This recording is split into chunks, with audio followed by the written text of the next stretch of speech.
Welcome to Food and Mood YouTube channel. Today I will be sharing delicious cake recipe. Before we go ahead, please subscribe my channel to have more cooking recipes videos. Make this super simple chocolate cake instead. You'll be a baking hero in no time. First, preheat your oven to 350 degrees Fahrenheit.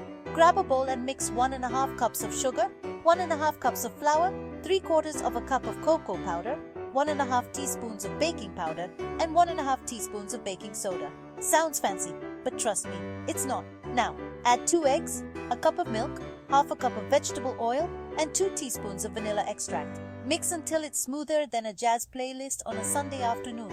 Pour the batter into a greased and floured cake pan. Pop it in the oven for about 35 minutes. While you wait, try not to drool too much. Once it's done, let it cool. Frost it with your favorite icing and enjoy. See? Easy peasy. Chocolate squeezy.